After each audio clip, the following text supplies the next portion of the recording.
What's up, you guys? This is Los, and this is the MalcoCast. And with me today is Heath and Anthony from Malcontent. What is up, Malco crew? What's going on, guys? What's up, guys? How's your day? My day could be better, but hey, it's looking up. I'm online with you guys, and we're talking about music, our favorite thing. And in particular, we're talking about Ross the Boss Friedman. He recently came out and said, and he kind of put a challenge to music fans, and he challenged them to support music by buying it and by supporting them by buying shirts, music, going to shows, buying tickets. Otherwise, it's going to go away. Nobody's going to be making music anymore. And this was stated in an article that appeared on blabbermouth.com. And we just thought it was interesting. It's certainly a topic that we've lived through in our careers as musicians. I mean, what do you guys have to say? What's your opinion on that? Yeah, it's kind of something I've been talking about for a little while. I've said that being a musician these days is a poor man's game, and you just look at what with the whole pandemic and everything, and touring bands not being able to tour, not being able to sell tickets, not being able to sell merchandise. I mean, that's how they make money. I mean, the 0.008 cents per stream. That ain't doing it. I don't care if you get 1 million streams. That ain't doing it, because most of these touring musicians, it's not just them that they're supporting. They've got crews and everything they're supporting too. So, yeah, I've been talking about this for a while.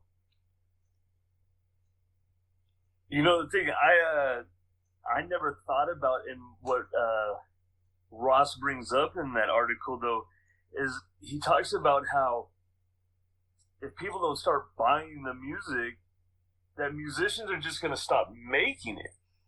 They're just going to, they'll still probably tour, but they're just going to stop putting out new music. And to me, that's just I had never thought about that actually being a possibility, but it makes total sense, because why are you going to keep beating yourself upside the head to try to stay relevant writing new stuff if nobody's buying it anyways?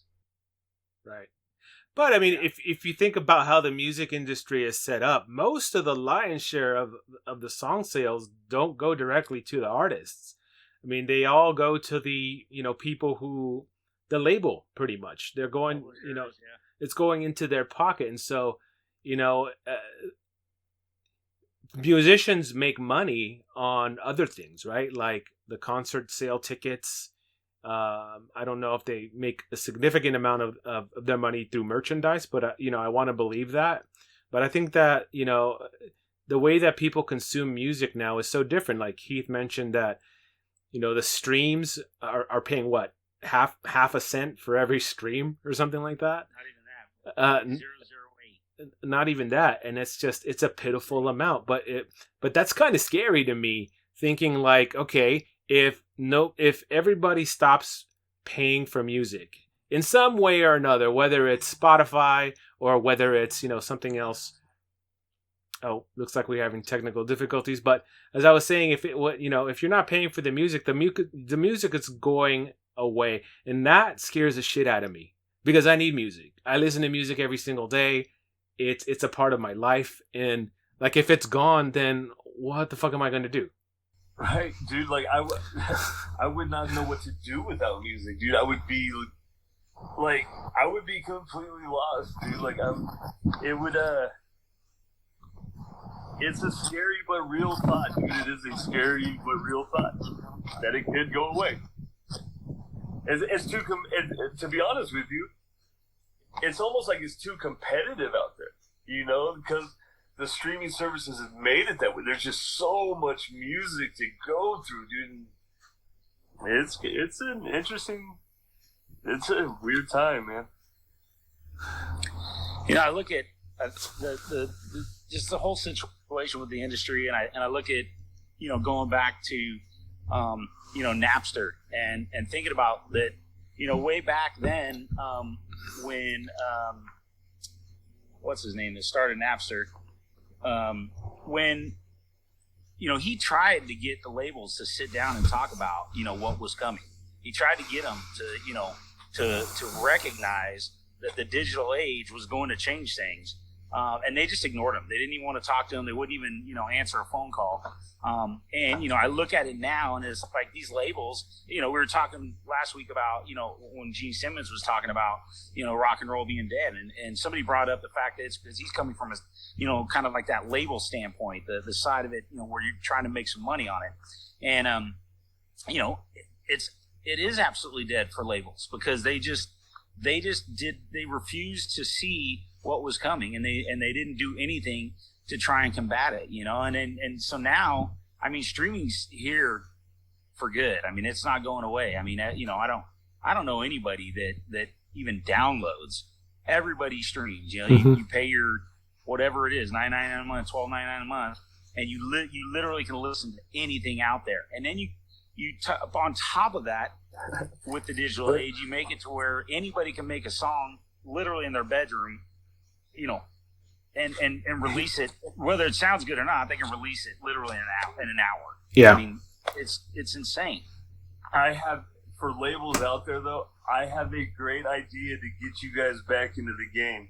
Hit me up. I have a wonderful idea. He doesn't agree with me. I won't tell people on here because I think it's a brilliant idea to get labels back in the game. Anthony's just a tease, guys. He is a tease, man. Right? No, Heath brought up a great point, man. That I think that Napster, in a way, it cheapened music, the value of music, certainly, because people were so used to going on Napster, downloading album after album, song after song. And I have to admit that I was one of them. Before I was in the know, before I was in a band or anything like that, I would go on Napster and I would, download it, anything and everything. And I had, I would fill up my hard drive full of songs that I could get from Napster. And then later on, it was like LimeWire and, Kazaa and all of these places and stuff. And so to me, I think that and mea culpa, right? It was my fault too, because I was doing it as well. I think that services like that really, really, it weakened the music industry as a whole. It was kind of like a poison to the music industry. It absolutely was. It made everybody, in some ways. I think we talked about this a couple weeks back. It kind of killed creativity, it's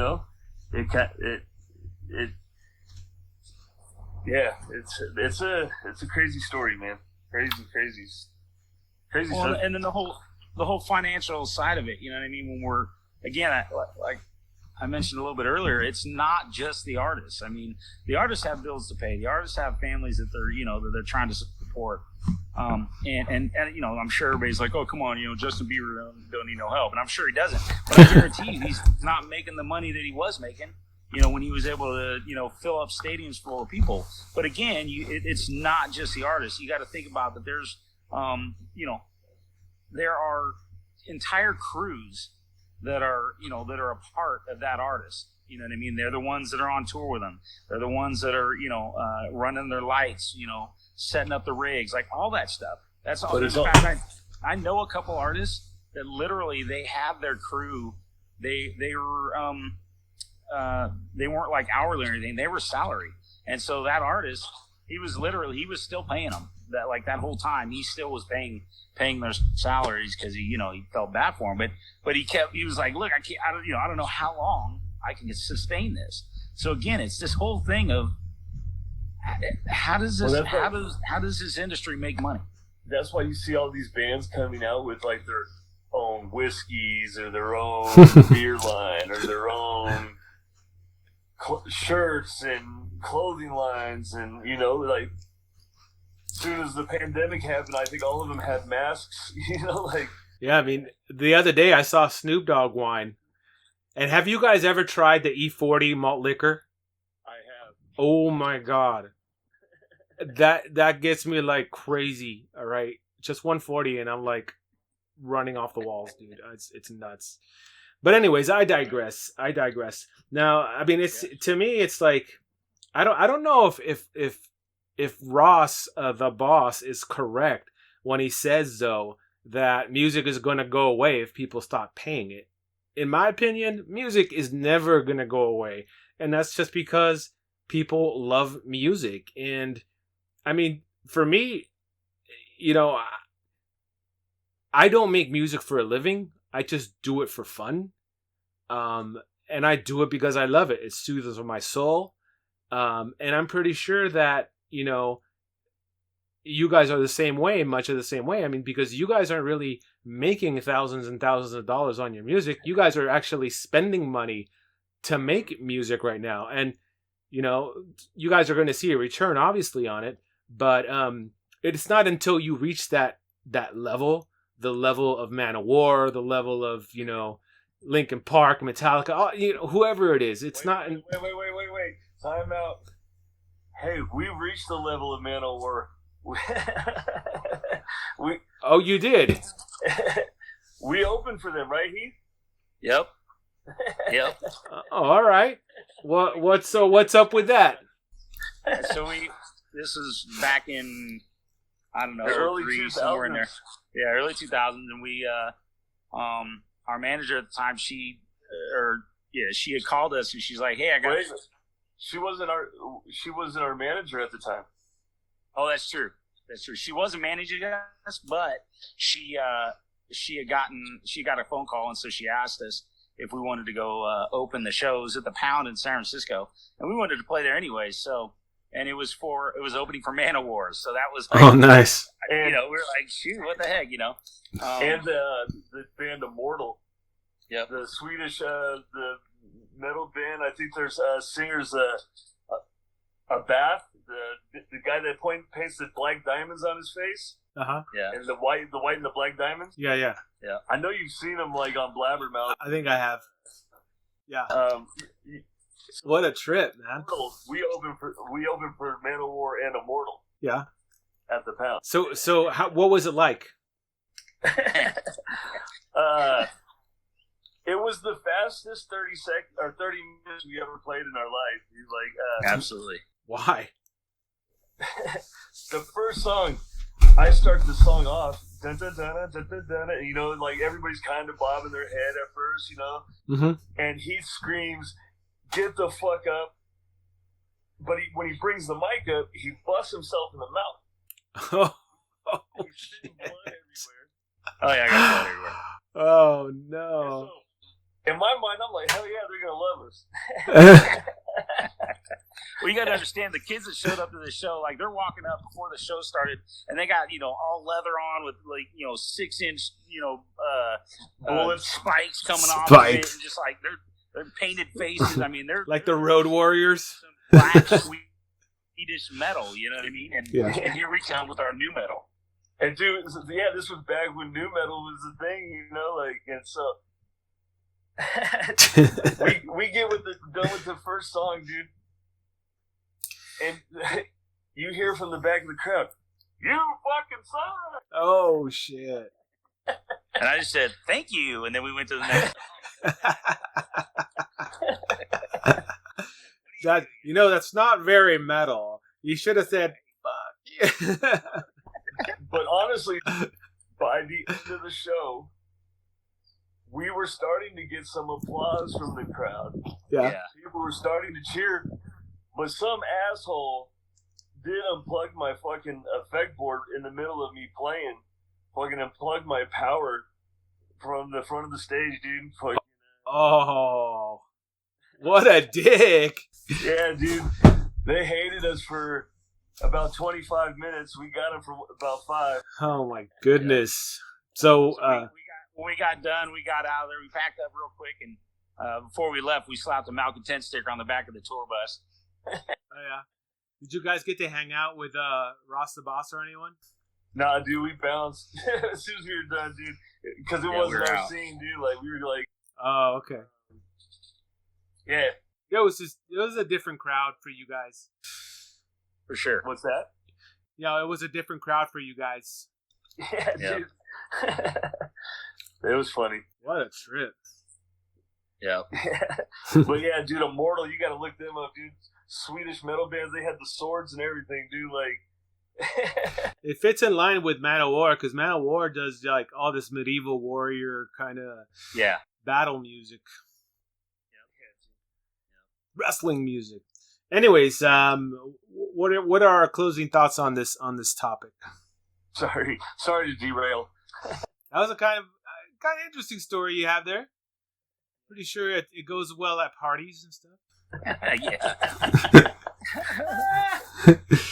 No, you know what? I think more than anything, I would say it's an interesting time to be a musician, and I really feel like that there's some sort of shift coming, and it's just I'm interested to kind of see where it goes. Like I really am interested to see like what how does music take shape now, because of the digital age, because of just the ability to be able to make music right there. I think you're right. Music's not going away. People who make music, the creatives who make music, they're going to make music. Granted, they're not the best business people because they're creatives. They're not thinking about the business end of it. That's why the labels have taken advantage of them for so many years. But I just got to believe that there's some way that the community of musicians is gonna still be able to create and get their music out there. Yeah. What say you, Sir Anthony? See, I think he's wrong in a sense. I think it is a possibility. I think it could be a possibility. He could be right. I just think that we're set for, like, we got to be having a musical revolution here sometime soon, and I think the music industry is gonna figure out a way to come back, it's got to. I mean, music's a beautiful thing. We all know that. We all love it. We all cherish it. Yeah. And couldn't imagine not creating it, so. No, absolutely, dude. And it's almost like it kind of reminds me, like, when the U.S. was in the Great Depression and everything, and FDR was having his fireside chats and all that stuff, and like, the U.S. was economically destroyed, kind of like the music industry, it was the war that pulled it out, right? So it got me thinking. Okay, so what is the war that's going to pull the music industry out of this, slump? And I think it's COVID. People are sick and tired of being stuck in their homes. People want to go out. They want to have beer. They want to listen to music. They want to fucking rock out, right? So I'm thinking that when everything opens back up, people are going to be chomping at the bit to get back into the bars, the clubs, the fucking concert venues. And that is going to kickstart the whole music scene, I think, in my opinion. That's going to be the World War II of the fucking music industry. Or so I'm hoping so. Then again, I could be full of shit and, just talking out of my ass, which I probably am. But right now, that's my closing thought. Have you guys followed Malcontent on Facebook, Twitter? Have you followed them on Instagram? Do you subscribe to the YouTube channel? If not, you have to ask yourself, what are you doing with your life? Really? No, seriously, ask yourself. Right now. Our OnlyFans page too. Hit us. We are working on that. We have just shot some photos with Maddie. I know all the girls love Maddie. They're sexy as hell. So yeah, it's gonna be Maddie in a burrito. In a downtown bathroom.